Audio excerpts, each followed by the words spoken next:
Et est-ce que tu te souviens de ton rapport à l'argent avant d'intégrer la Nekao School? Ouais, c'était la catastrophe. Ok, par rapport à quoi?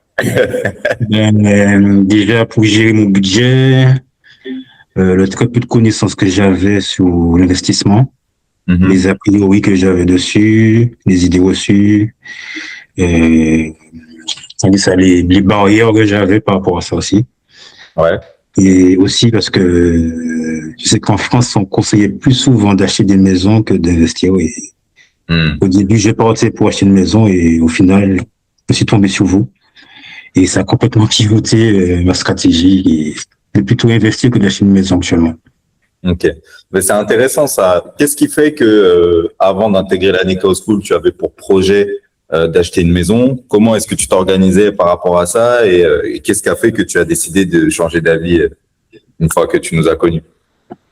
En fait, j'ai suivi les conseils de collègues qui étaient dans la police, qui ont investi dans des appartements, des logements et au final qui ont fini par louer. Ils disaient que c'était la bonne stratégie à faire.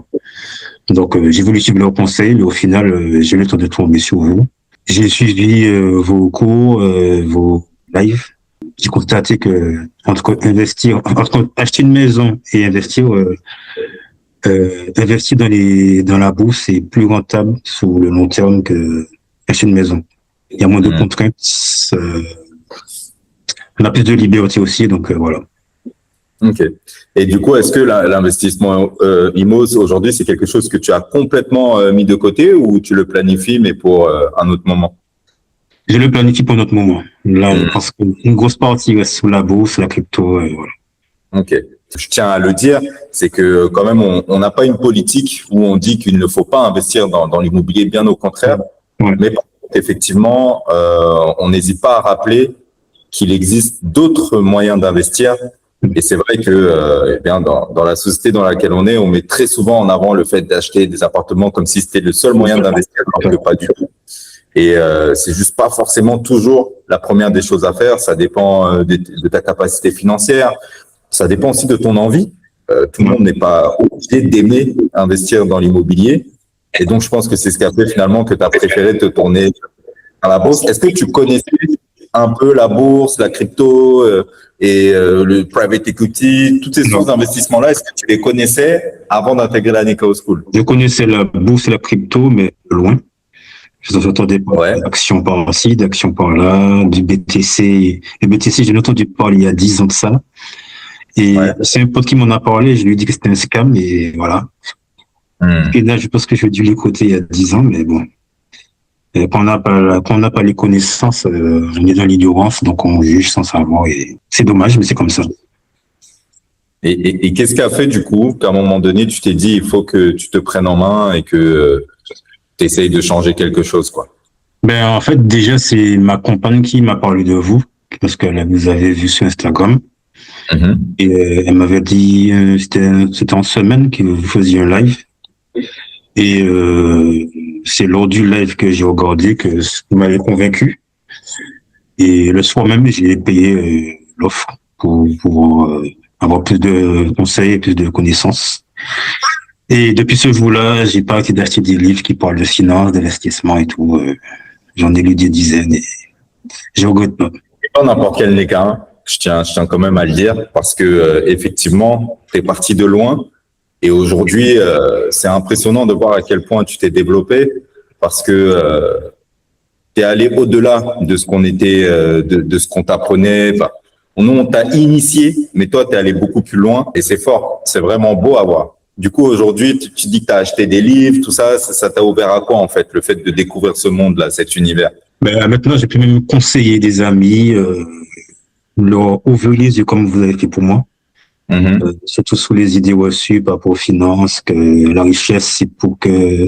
Enfin, la richesse, c'est que pour les gens qui sont mauvais, c'est pour les riches, qu'on ne mérite pas d'être riche, tous ces trucs-là. Le fait d'avoir lu m'a apporté beaucoup plus d'assurance aussi dans mes finances, dans la façon de me gérer et d'avoir une vision long terme avoir une vision long terme dans la vie, c'est une très bonne qualité à avoir, je pense. Que ce soit dans la finance ou soit dans la vie de tous les jours. Donc, cette vision long terme, c'était pas quelque chose que tu avais avant? Non, pas comme ça en tout cas. Ok. Et donc, le fait de voir sur un temps plus long, qu'est-ce que ça t'a apporté? Davantage de perspective ou plus de patience? Qu'est-ce que ça t'a apporté? Plus de patience, plus de perspective, moins de craintes, surtout quand on sait que sur le long terme, il y aura des hauts et des bas, mais il y aura plus souvent il y aura plus souvent du positif que du négatif. Donc, pour moi, franchement, surtout avec les intérêts composés, qui est comment dire ça, une autre variable à prendre en compte dans l'investissement qui est très indispensable. On va dire. C'est clair. Et du coup, depuis que tu as intégré la Nikao School, est-ce que tu peux nous dire globalement dans quoi tu as investi, quels ont été tes résultats jusqu'ici, si tu as envie d'en parler, bien sûr, hein, parce que tu n'es pas obligé. Sur le marché de la bourse, j'investis dans les ETF, en majorité les ETF, quelques petites actions par-ci, par-là. Et le private equity le private equity, je laisse ça pour un peu plus tard parce que j'ai pas encore les moyens de mettre une telle somme dedans. Et puis le CPI aussi un peu plus tard, si c'est possible. Ok. Donc ça, c'est ce que tu planifies dans tes investissements à venir, quoi. Ouais, voilà, exactement. Ok. Et la somme que tu as investie, est-ce que ça représente un effort monumental pour toi, ce que tu as investi? Ça va par rapport à ce à quoi tu t'attendais avant? Alors, au début, oui. Mais à force de lecture de différents livres, de différentes biographies d'investisseurs comme Warren Buffett, j'ai compris que non seulement plus on prend des risques, plus ça paie, mais après, il faut avoir le mental aussi. Et donc, j'ai soutenu ma conviction dedans. Donc, quand on a la conviction, le long terme, la patience et le mental, on peut que aller tout droit et voir ce que ça peut apporter, quoi.